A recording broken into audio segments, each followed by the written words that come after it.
Suka nggak suka, lagu ini sepertinya akan sering muncul setiap awal bulan Ramadan. Bersama dengan lagu ini, saya turut mengucapkan selamat menjalani ibadah puasa untuk teman-teman yang menjalankannya. Oke, kita ganti dulu lagunya. Bicara tentang puasa, selain kolang-kaling dan kurma yang menjadi menu umum untuk berbuka puasa, ada satu menu pembuka puasa yang lain. Mungkin karena masih berkerabat, menu ini membawa manfaat yang tak kalah banyaknya dengan apa yang dimiliki oleh kolang-kaling dan kurma. Pasti teman-teman tahu apa yang saya maksud. Ya, es kelapa. Teman-teman pasti setuju. Es kelapa sangat cocok dan menyegarkan untuk membasahi tenggorokan kering kita setelah seharian menahan haus.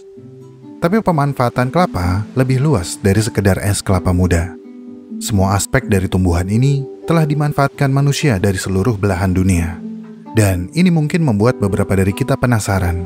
Dari mana datangnya kelapa?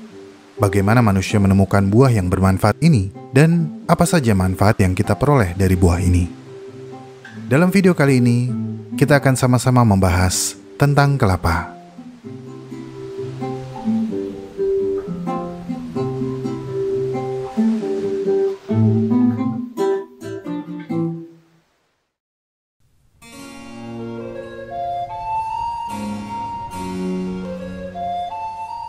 Untuk kita yang tinggal di wilayah tropis, pasti sudah sangat familiar dengan pohon ini.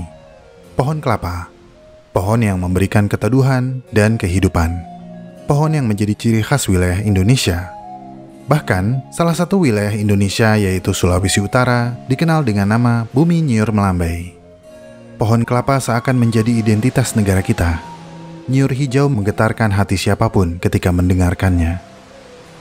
Kelapa, atau dalam bahasa ilmiah Cocos nucifera, merupakan anggota famili pohon palem Ericaceae dan satu-satunya spesies yang tersisa dari genus Cocos.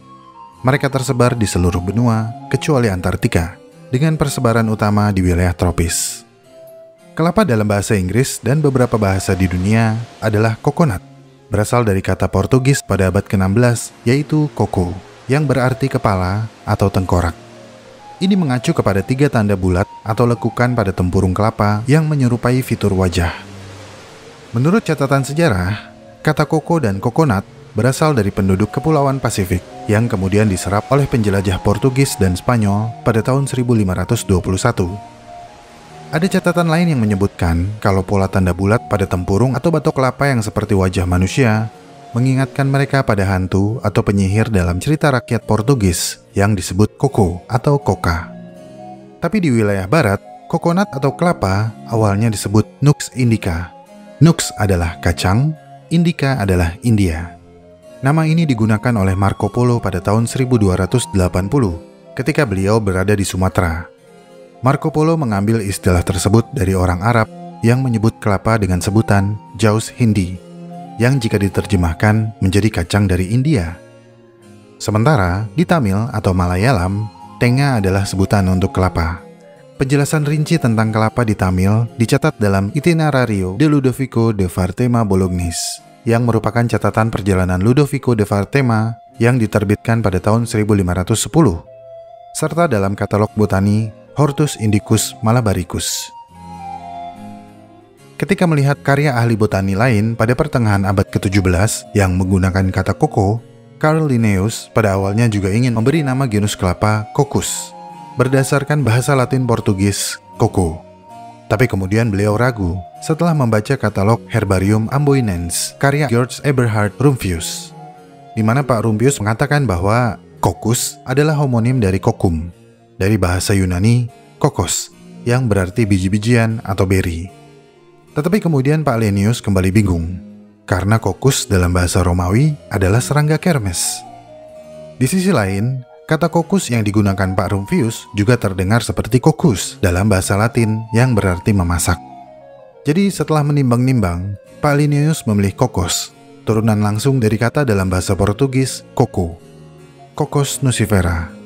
Nama spesifik nucifera berasal dari kata Latin nux, yang berarti nut atau kacang, dan vera, yang berarti bearing atau inti atau bantalan, nut bearing atau bantalan kacang. Ya, memang terdengar aneh, tapi begitulah. Tapi meskipun terdengar aneh, pohon kelapa menyediakan banyak manfaat bagi manusia. 3 kebutuhan primer manusia bisa dipenuhi oleh pohon ini. Bahkan kebutuhan sekunder dan tersier, seperti bahan bakar, kosmetik, obat, bahan bangunan, dan lain-lainnya. Sepertinya kita semua harus setuju jika dikatakan pohon kelapa adalah pohon kehidupan, jika dilihat dari fungsi dan latar belakangnya. Pohon yang dapat tumbuh hingga setinggi 30 meter ini mampu menghasilkan hingga 75 buah per tahun. Hidup subur pada wilayah tropis dengan curah hujan tinggi dan sinar matahari yang penuh, menaungi dan menghidupi segala makhluk di dalam dan di sekitarnya.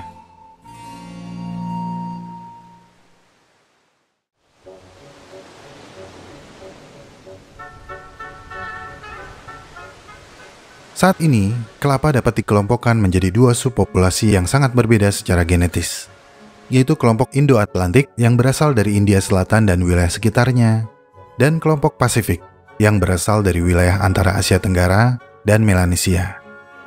Bukti linguistik, arkeologi, dan genetik merujuk pada domestikasi awal kelapa Pasifik, yaitu oleh masyarakat Austronesia di wilayah maritim Asia Tenggara selama ekspansi Austronesia sekitar 3000 hingga 1500 sebelum Masehi. Sayangnya, informasi mendetail tentang kelapa pada zaman prasejarah sulit dilakukan. Ini disebabkan oleh area tropis yang panas dan lembab yang menghambat kelestarian fosil, sehingga terjadi kelangkaan pada materi arkeologi, koprolit, dan sisa-sisa biologis di pantai tropis tempat tumbuhnya pohon kelapa. Residu kelapa tidak menumpuk karena pohon tumbuh dan berbuah sepanjang tahun. Hal ini membuat penyimpanan hasil panen tidak diperlukan lagi. Kandungan airnya yang tinggi juga menyebabkan buah kelapa tidak dapat disimpan. Mereka akan berkecambah atau membusuk. Namun, cairan manis di dalam buah yang belum matang aman untuk diminum. Sebuah solusi dari air tanah yang mungkin mengandung garam atau terkontaminasi. Ketika menyadari hal ini, manusia merasa senang. Mereka kemudian menyebarkannya melalui darat dan laut. Singkatnya, kelapa dapat diminum, dagingnya enak, dan mudah dibawa kemana-mana.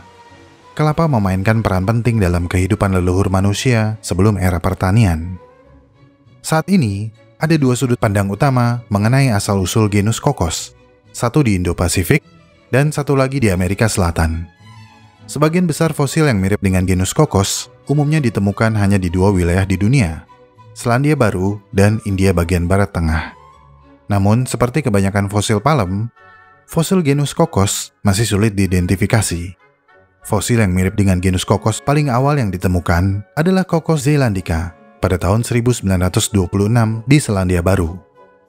Spesies fosil yang digambarkan sebagai buah-buahan kecil berukuran sekitar 3,5 cm dan diduga berasal dari kala Miosen, sekitar 23 hingga 5,3 juta tahun yang lalu. Sejak itu, banyak fosil-fosil lain dari buah serupa ditemukan di seluruh Selandia Baru yang berasal dari kala Eosen, Oligosen, dan mungkin Holosen. Di luar Selandia Baru dan India, hanya 2 wilayah yang melaporkan adanya fosil yang mirip Cocos, yaitu di Australia dan Kolombia. Di Australia, fosil buah mirip Cocos ditemukan dari formasi pasir cincila yang diduga berasal dari kala Pliosen atau Pleistosen awal. Di Kolombia, 1 buah mirip Cocos ditemukan dari formasi Cerejón yang diduga berasal dari kala Paleosen tengah hingga akhir.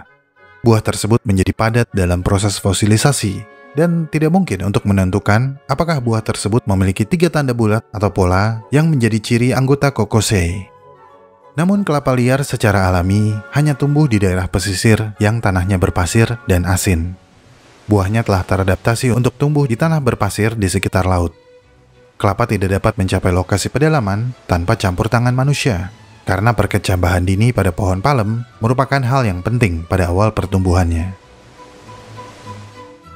Pemanfaatan kelapa pertama kali diduga dilakukan oleh manusia yang hidup di daerah pertama kali kelapa diduga tumbuh, yaitu di wilayah Austronesia.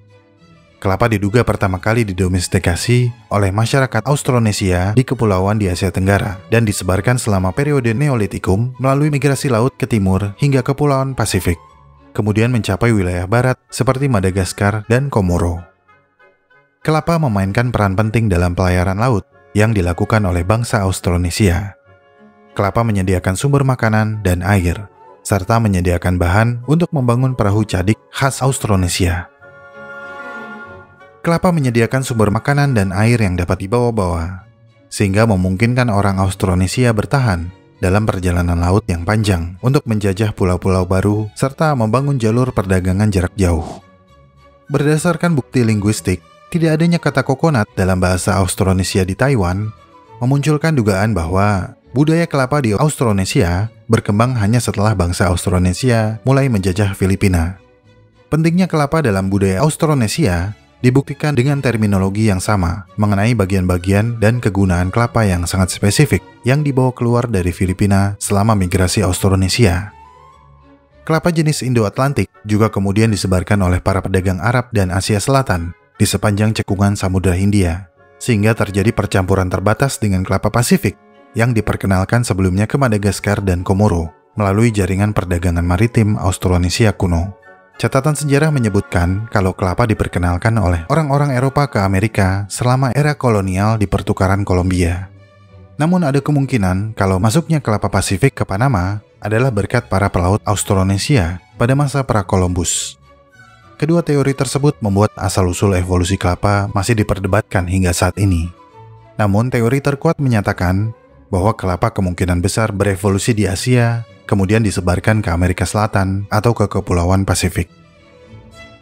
Meskipun peninggalan arkeologi yang berasal dari tahun 1000 hingga 500 sebelum Masehi juga menunjukkan bahwa kelapa Indo-Atlantik juga telah dibudidayakan secara mandiri oleh masyarakat Dravida, hanya kelapa Pasifik yang menunjukkan tanda-tanda jelas dari ciri-ciri domestikasi, seperti pengkardilan pohon, penyerbukan mandiri, dan buah yang cenderung berbentuk bulat atau berbentuk niuvae. Sebaliknya, kelapa Indo-Atlantik masih memiliki ciri-ciri leluhurnya, seperti pohon yang tumbuh jauh lebih tinggi dan buah yang berbentuk segitiga memanjang atau bentuk niukava. Kelapa niukava adalah tipe liar yang mewakili bentuk leluhur kelapa, dengan kulit tebal untuk melindungi benih, bentuk bersudut untuk meningkatkan daya apung selama terapung di lautan, dan ujung meruncing untuk memungkinkan menancap di pasir dan mencegahnya hanyut selama masa perkecambahan di pulau-pulau baru. Ini adalah bentuk dominan pada kelapa Indo-Atlantik. Namun, meski memiliki daging yang lebih sedikit, kelapa niukava seringkali dikembangbiakan karena kulitnya yang lebih tebal untuk produksi sabut, yang merupakan material penting bagi masyarakat Austronesia sebagai sumber tali pengikat untuk membangun rumah dan perahu. Kemudian, bentuk niuvae adalah bentuk domestikasi yang dominan pada kelapa Pasifik. Mereka dipilih oleh masyarakat Austronesia karena rasio endosperm terhadap sabut yang lebih besar, serta kandungan air yang lebih tinggi, sehingga lebih berguna sebagai cadangan makanan dan air segar untuk para pelaut. Menurunnya daya apung dan meningkatnya kerapuhan dari buah bulat dan berkulit tipis ini sangat cocok untuk disebarkan manusia dan ditanam di perkebunan. Fragmen endokarp kelapa niuvae telah ditemukan di situs arkeologi di Kepulauan Santo Matias di Kepulauan Bismarck. Fragmen tersebut berusia sekitar 1000 tahun sebelum Masehi, dan ini menunjukkan bahwa budidaya dan seleksi buatan pada spesies kelapa sudah dilakukan oleh masyarakat Lapita di Austronesia. Bentuk leluhur lainnya adalah kelapa Niuleka dari Polynesia, atau terkadang disebut Fiji Dwarf. Meskipun kelapa ini memiliki karakteristik yang mirip dengan niuvae, kelapa ini berbeda secara genetik, sehingga diyakini merupakan bentuk domestikasi mandiri lainnya. Pada zaman prasejarah, kandungan air pada buah kelapa yang belum matang lebih penting sebagai minuman dibandingkan bagian manapun. Namun seiring perkembangan teknologi, manusia telah menemukan banyak manfaat dari penggunaan kelapa, seperti sebagai bahan penghasil minyak. Minyak yang diekstraksi dari daging kelapa matang merupakan bahan baku industri untuk berbagai produk, mulai dari sabun hingga bahan peledak. Oh my God! Dari zaman prasejarah hingga saat ini, kelapa membawa manfaat penting bagi komunitas manusia di daerah tropis dalam berbagai cara. Pada tahun 1501, Raja Manuel dari Portugal merinci beberapa kegunaan kelapa saat memperkenalkannya pertama kali di Eropa. Sang raja mengatakan, dari pohon-pohon ini muncul bahan-bahan seperti gula, madu, anggur, cuka, arang, dan tali pengikat dan anyaman. Dan semua itu berfungsi untuk segala kebutuhan manusia, dan terutama buahnya, yang merupakan makanan utama bagi mereka yang hidup di sekitar laut. Bahkan sang raja pun mengakui pentingnya sejarah kelapa bagi umat manusia.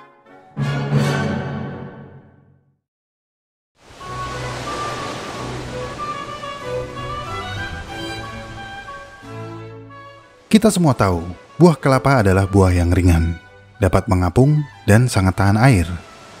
Buah-buah ini telah berevolusi untuk mampu menyebar dalam jarak yang signifikan melalui arus laut. Dalam beberapa tulisan, kelapa diklaim dapat menempuh perjalanan selama kurang lebih 110 hari, dan masih dapat berkecambah ketika menemukan daratan. Kelapa dapat menyebar dengan sendirinya dari pulau ke pulau dengan mengapung mengarungi lautan dalam jarak yang luar biasa jauhnya. Tulisan tersebut dipertanyakan oleh Bapak Thor Heyerdahl yang secara langsung menguji apa yang diklaim oleh tulisan tersebut. Pak Thor mengujinya dengan melintasi Samudra Pasifik di atas rakit Kon-Tiki. Kelapa yang ia simpan di keranjang di atas dek memang tetap dapat dimakan dan mampu berkecambah hingga ke Polinesia. Tetapi tidak dengan kelapa yang ia simpan di bawah dek, di mana ombak menyapu silih berganti. Semua kelapa hancur oleh air laut, dan tidak ada kelapa di bawah dek yang bisa mengapung lebih lama daripada rakit yang ia bangun. Pak Thor juga mencatat bahwa beberapa kelapa mulai berkecambah pada saat mereka berada di laut selama 10 minggu, sehingga tidak tepat jika dikatakan kelapa dapat melakukan perjalanan tanpa bantuan selama 100 hari atau lebih. Model apung yang didasarkan pada angin dan arus laut menunjukkan bahwa kelapa tidak mungkin mengapung melintasi wilayah Pasifik tanpa bantuan. Jika mereka tersebar secara alami dan telah berada di Pasifik selama sekitar 1000 tahun, maka kita dapat memperkirakan bahwa pantai timur Australia dengan pulau-pulaunya yang dihiasi oleh Great Barrier Reef akan dipenuhi dengan pohon kelapa. Tapi kenyataannya tidak seperti itu. Pak Thor menambahkan, baik James Cook dan William Bligh yang terapung setelah pemberontakan tidak menemukan kelapa sepanjang 2000 km pelayarannya ketika beliau membutuhkan air tawar untuk kru kapalnya. Kelapa juga tidak ditemukan di sisi timur pantai Afrika sampai masa penjelajahan Vasco da Gama, atau di Karibia ketika pertama kali dikunjungi oleh Christopher Columbus. Hal ini memberikan bukti kuat bahwa para penjelajah Austronesia lah yang berjasa dalam pengangkutan kelapa melintasi Samudra Pasifik. Dan kelapa tidak mungkin menyebar ke seluruh dunia tanpa adanya campur tangan manusia. Baru-baru ini, analisis genom kelapa budidaya telah menjelaskan pergerakan ini. Pencampuran, yaitu perpindahan materi genetik, ternyata terjadi antara kedua spesies. Mengingat bahwa kelapa telah beradaptasi untuk penyebaran antar pulau di lautan, sangat jelas bahwa distribusi alami pasti tetap terjadi. Namun lokasi peristiwa pencampuran tersebut terbatas di Madagaskar dan pesisir Afrika Timur. Pola ini bersinggungan dengan jalur perdagangan yang dilalui oleh para pelaut Austronesia. Selain itu, subpopulasi kelapa yang berbeda secara genetik di pesisir Pasifik Amerika Latin telah mengalami hambatan genetik akibat efek pendiri atau founder effect. Dalam genetika populasi, founder effect adalah hilangnya variasi genetik yang terjadi ketika suatu populasi baru dibentuk oleh sejumlah kecil individu dari populasi yang lebih besar. Hal ini menunjukkan bahwa masyarakat Austronesia mungkin telah berlayar hingga ke benua Amerika. Di Kepulauan Hawaii, kelapa dianggap sebagai pendatang Polinesia. Pertama kali dibawa ke pulau tersebut oleh penjelajah Polinesia awal yang juga merupakan orang Austronesia dari kampung halaman mereka di selatan Polinesia. Sebuah hipotesis pada tahun 2014 mengusulkan bahwa kelapa telah menyebar secara berpindah-pindah pulau menggunakan arus atol karang yang kecil. Menurut hipotesis tersebut, dengan mengendarai arus atol, kelapa dapat dengan mudah berpindah pulau. Selama rentang waktu evolusi, pergeseran atol akan memperpendek jalur kolonisasi, yang berarti bahwa setiap kelapa tidak perlu melakukan perjalanan jauh untuk menemukan lahan baru. Hipotesis tersebut mendukung teori yang diajukan oleh Pak Thor, di mana kelapa liar tetap dapat menyebar dengan mengapung dan mendarat di pulau-pulau terdekat. Namun, untuk tumbuh di pedalaman, kelapa butuh bantuan binatang dan manusia yang membawanya dari pesisir ke pedalaman pulau.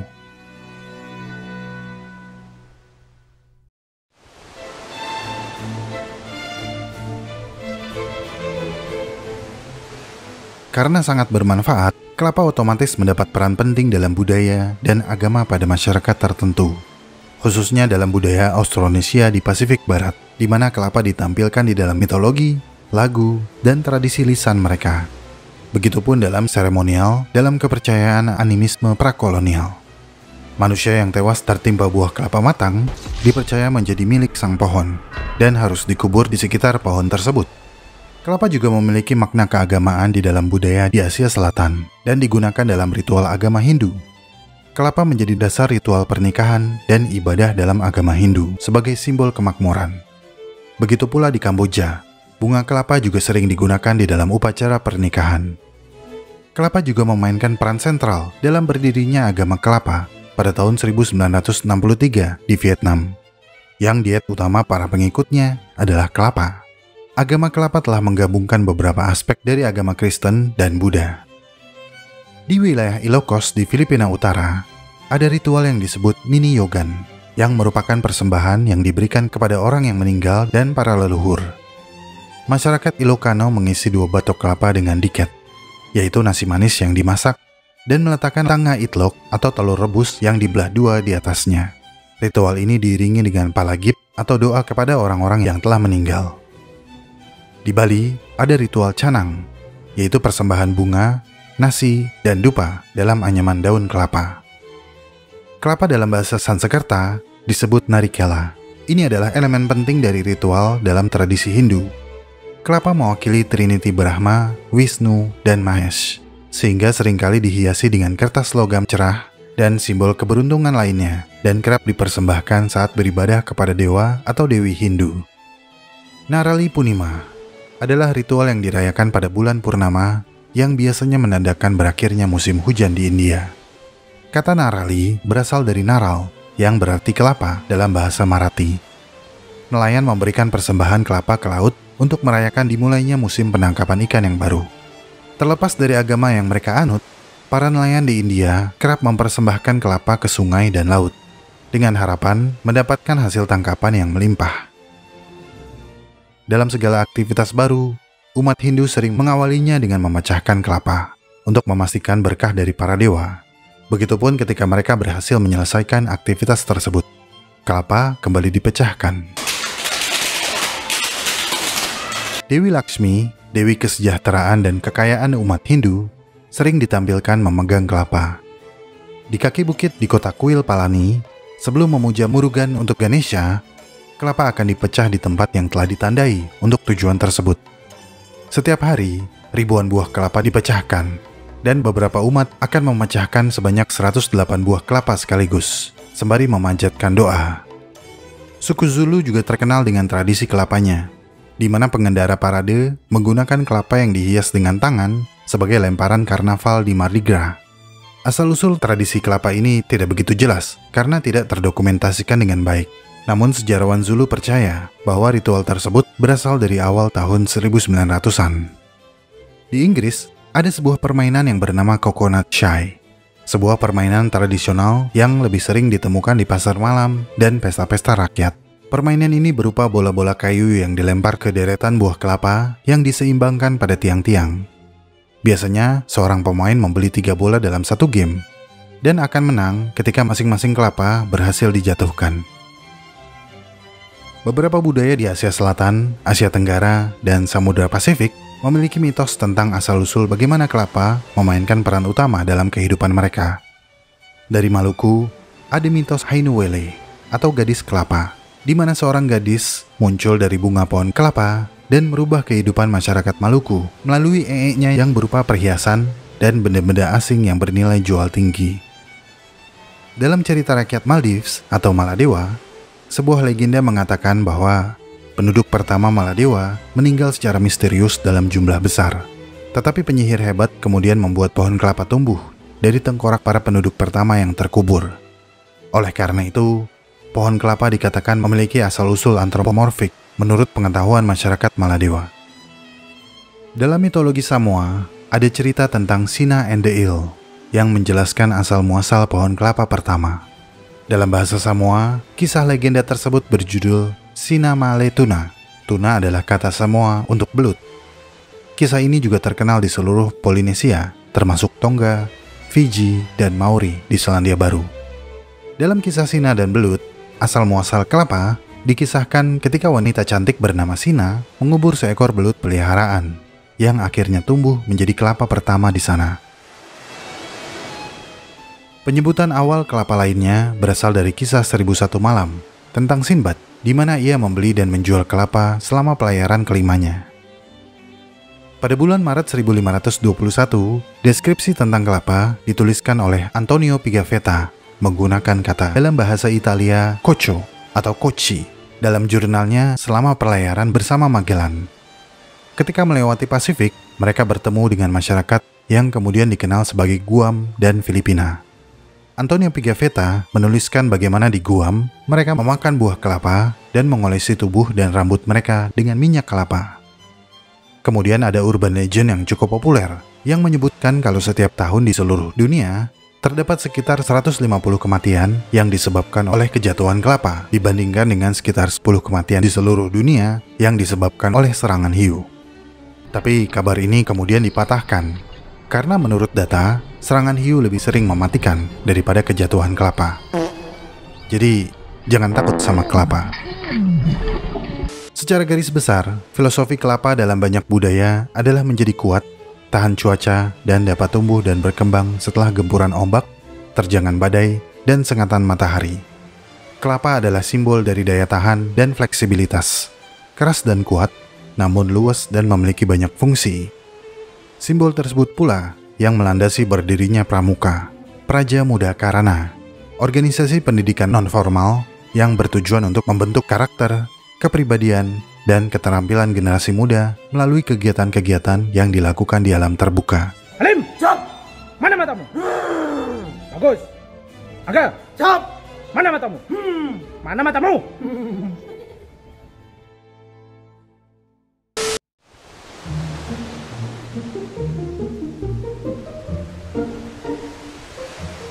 Di Indonesia, pohon kelapa sangat krusial dalam kehidupan. Kita tahu, pohon kelapa membawa banyak manfaat dalam kehidupan kita sehari-hari. Mungkin karena itulah, Indonesia menjadi produsen kelapa terbesar di dunia, disusul oleh Filipina di posisi kedua, dan India di posisi ketiga. Pohon kelapa adalah identitas negara kita sebagai negara kepulauan. Menurut Badan Karantina Pertanian Indonesia, hampir seluruh bagian pohon kelapa telah diekspor, mulai dari daging kelapa, air kelapa, tempurung kelapa, sabut kelapa, sampai batang kelapa. Daging bagian dalam biji kelapa yang matang, serta santan yang diekstraksi darinya, merupakan bahan makanan umum bagi banyak orang di daerah tropis dan subtropis. Dan ini yang membedakan kelapa dari buah-buahan lainnya. Endospermanya mengandung sejumlah besar cairan bening yang disebut air kelapa atau sari kelapa. Dan air kelapa ini mengandung banyak manfaat bagi tubuh kita. Di antaranya seperti mengontrol dan menurunkan tekanan darah tinggi, menurunkan kadar kolesterol jahat, mengurangi risiko terjadinya penyakit kardiovaskular, meredakan gejala diare, mencegah terbentuknya batu ginjal, serta menurunkan dan mengontrol gula darah. Siapa yang gak kenal nata de coco? Olahan air kelapa ini memiliki kadar serat tinggi, meliputi selulosa, hemiselulosa, lignin, dan serat yang terlarut lainnya. Batok atau tempurung atau cangkangnya yang keras dapat menjadi bahan bakar seperti arang, dan sabut dari kulitnya yang berserat dapat dipintal menjadi tali. Getah atau nira kelapa dapat dibuat menjadi gula, atau difermentasi menjadi tuak atau cuka kelapa. Daunnya yang menyirip dan tulang daunnya yang panjang dapat digunakan sebagai bahan berbagai macam produk perabot dan dekorasi. Dua metode pemanenan yang paling umum adalah metode panjat dan metode galah. Metode panjat adalah yang paling populer, tapi juga yang paling berbahaya. Metode ini hanya dilakukan oleh pro climber. Memanjat pohon kelapa merupakan tradisi di sebagian besar negara dan memerlukan postur tertentu, yaitu dengan memberikan tekanan pada batang pohon dengan telapak kaki. Saking berbahayanya, para pekerja di perkebunan kelapa seringkali mengalami cedera parah, atau bahkan kematian karena terjatuh ketika memanjat.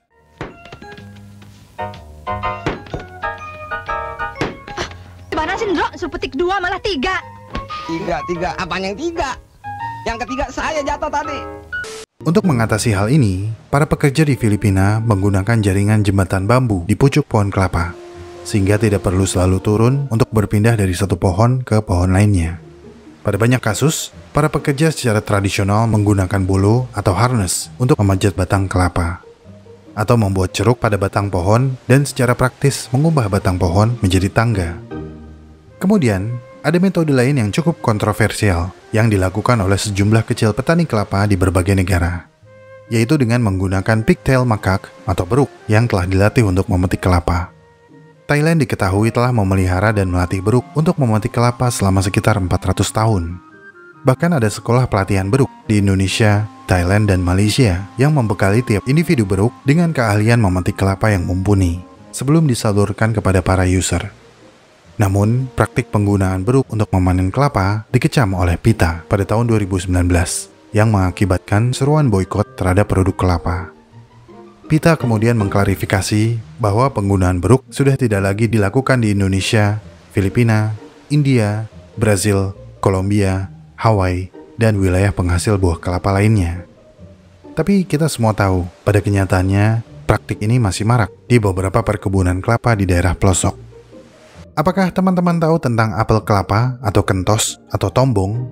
Saya kurang tahu apa sebutannya di daerah kamu. Tapi kentos atau tombong secara botani adalah haustorium dari kelapa yang sedang berkecambah. Kelapa yang dipanen dalam kondisi ini cocok untuk keperluan rumah tangga dan seringkali disisihkan untuk dimakan. Saya ingat waktu sepulang sekolah dulu, teman saya mencomot kelapa yang berkecambah lalu menghantamkannya ke pohon hingga pecah, lalu mengambil isi yang bentuknya bulat dan memakannya. Saya dibagi sedikit, dan saat saya cicipi, rasanya lebih manis dari daging kelapa muda, tapi sedikit berminyak dan teksturnya seperti kapas. Saya kurang suka, dan itu pertama dan terakhir kalinya saya memakan kentos atau tombong. Karena endosperma bertahan hingga 15 bulan selama perkecambahan, maka semakin lama usia kecambah, semakin besar ukuran apel tersebut. Lain lagi ceritanya dengan kopior. Kalau ini saya suka banget, tapi saya baru tahu latar belakang kopior ketika dewasa. Kopior adalah kelainan genetik pada buah kelapa. Ciri utama dari kelainan ini adalah daging buah yang saking empuknya seringkali terlepas dari tempurungnya. Kelapa kopior hanya mengandung sedikit atau tanpa air sama sekali, dan memiliki aroma yang khas dan berbeda dari daging kelapa biasa. Sifat ini merupakan hasil mutasi spontan di bagian bunga yang bersifat lokal, atau dalam istilah botani dikenal sebagai chimera. Perubahan sifat ini dapat terjadi setelah atau sebelum pembuahan. Buah kelapa kopior biasanya dapat dikenali dengan menggoyangkan buah. Jika buah kelapa umum akan terdengar suara air, kelapa kopior akan terdengar suara kopior, karena daging kelapa yang rontok dan kandungan air yang sedikit. Pengolahan daging buah kelapa yang lain adalah kopra, daging buah kelapa yang dikeringkan. Kopra merupakan salah satu produk turunan kelapa yang sangat penting, karena merupakan bahan baku pembuatan minyak kelapa dan turunannya. Untuk membuat kopra yang baik, diperlukan kelapa yang telah berumur sekitar 300 hari dan memiliki berat sekitar 3-4 kg. Setelah kopra selesai diekstrak minyaknya, yang tersisa adalah produk samping yang mengandung serat yang tinggi sehingga tidak bisa dimakan oleh manusia.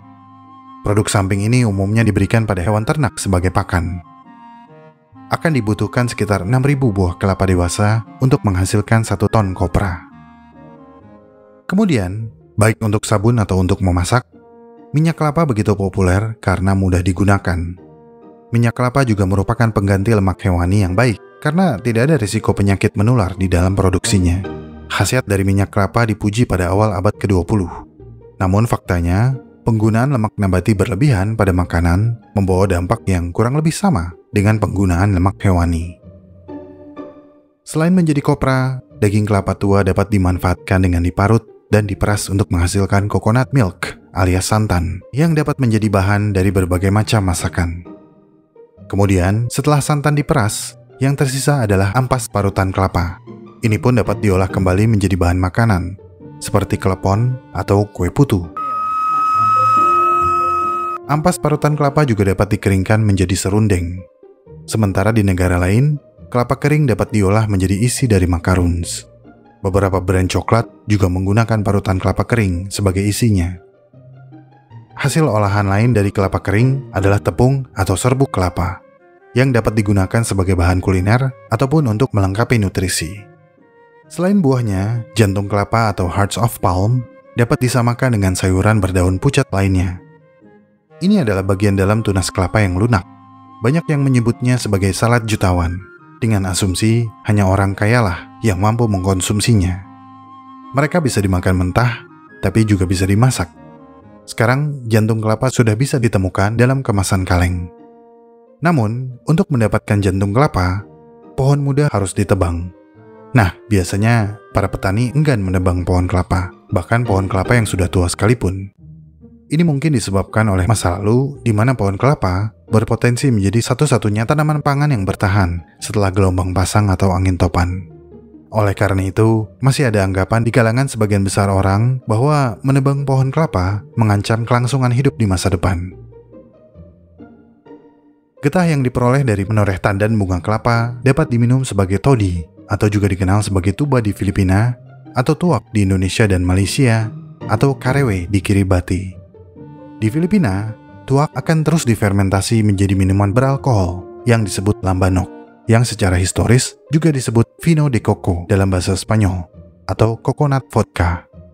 Getahnya, jika direbus, akan menghasilkan sirup yang jika dimasak lebih lanjut, akan menghasilkan gula kelapa yang disebut gula palem atau jaggery. Sabut dan tempurung kelapa dapat digunakan sebagai bahan bakar dan merupakan sumber arang. Karbon aktif yang terbuat dari tempurung kelapa dinilai sangat efektif untuk menyaring polutan. Ada mitos yang menceritakan kalau cangkir yang terbuat dari tempurung kelapa dapat menetralisir minuman beracun. Mitos ini diduga melandasi cerita tentang penemuan cangkir-cangkir dari tempurung kelapa yang seringkali diukir dan dihias dengan batu dan logam mulia. Di Asia, tempurung atau batu kelapa juga digunakan sebagai mangkok dan sebagai bahan berbagai kerajinan tangan, termasuk kancing yang diukir dari batok kering. Kancing berbahan batok kelapa sering digunakan untuk meja aloha Hawaii. Jika dibakar, asap dari tempurung dan sabut kelapa dapat mengusir nyamuk dan telah digunakan di beberapa negara.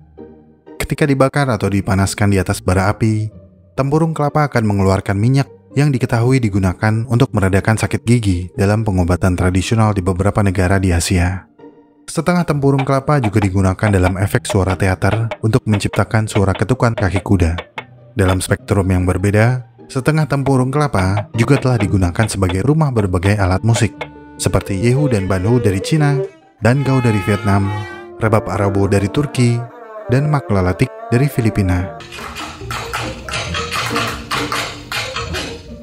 Jika lantai rumah kamu kotor, bisa disapu pakai sapu dari sabut kelapa. Jika halaman rumah kamu yang kotor, ada sapu lidi yang terbuat dari tulang daun kelapa. Kamu nggak punya spons untuk cuci piring? Kamu bisa pakai sabut kelapa sebagai pengganti spons. Sabut kelapa juga sangat multifungsi. Dapat diolah menjadi amplas, dipintal menjadi tali, dianyam menjadi keset dan karung, atau sebagai isian serat untuk membuat kasur lebih empuk. Sabut ini juga telah digunakan dalam hortikultura sebagai bahan utama pot kompos.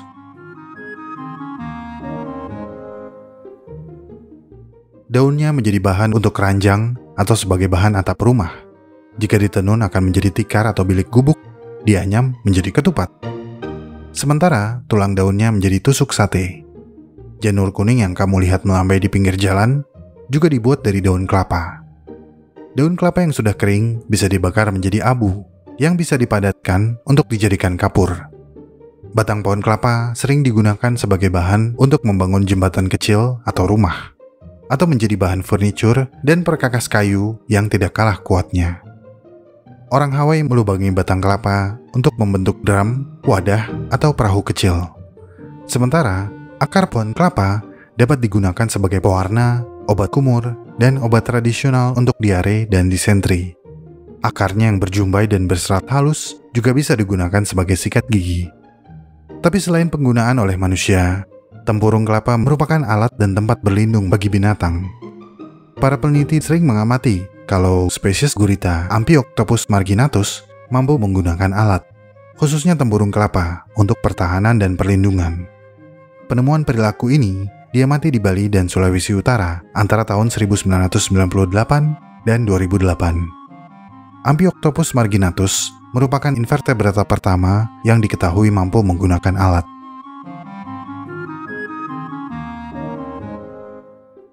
Udah banyak banget ya? Apakah saya melewatkan sesuatu? Jika ya, silakan tambahkan di kolom komentar ya. Apa aja fungsi atau manfaat kelapa yang belum saya sebutkan.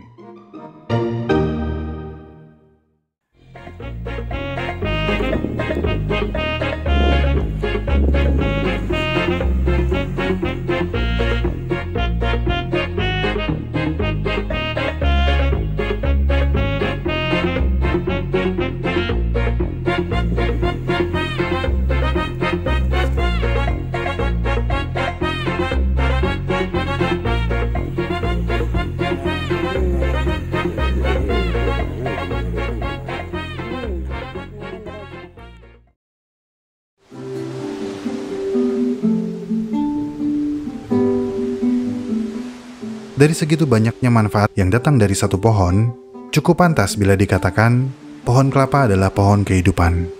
Pohon yang menaungi dan menghidupi segala makhluk di dalam dan di sekitarnya. Dan kita cukup beruntung memiliki tanah subur yang sangat cocok untuk tumbuhan ini. Pohon kelapa terus tumbuh, mengembangkan dirinya untuk mempersiapkan kehidupan yang lebih baik dan bermanfaat. Dari kecil hingga dewasa, ia tidak pernah merasa takut untuk mengejar cita-cita yang setinggi langit. Semakin tinggi ia tumbuh, semakin banyak cobaan dan rintangan yang menderanya. Tapi, meski angin kencang menerpa, hujan deras mengguyur, selama akarnya kuat menggenggam tanah, tubuhnya akan tetap kokoh dan berdiri tegak. Jika filosofi padi adalah semakin banyak isinya maka semakin merunduk, maka filosofi kelapa adalah bergeraklah mencari ilmu dan pengalaman sebanyak-banyaknya agar tumbuh dan membawa manfaat bagi orang lain. Bukan untuk pamer kehebatan, tapi sebagai sarana agar bisa saling memberikan kemudahan bagi orang-orang di sekitar kamu. Ilmu kelapa, bosku.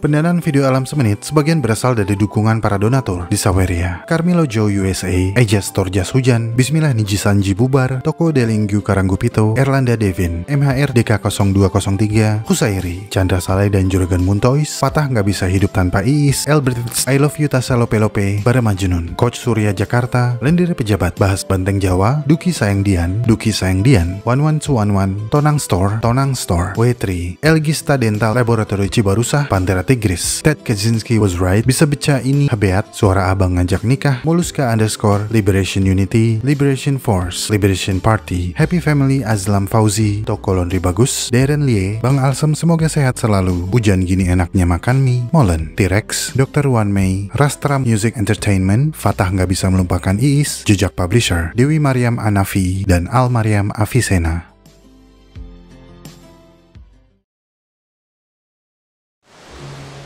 Terima kasih telah menonton sampai menit ini. Saya sangat-sangat menghargai segala dukungan yang teman-teman berikan kepada Alam Semenit.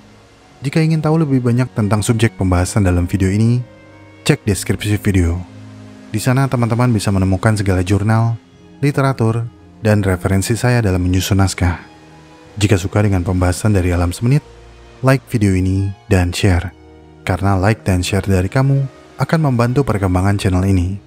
Ikuti perkembangan semua hal yang aneh, menjijikan, dan indah yang mengundang rasa ingin tahu kita semua. Sampai jumpa di video selanjutnya.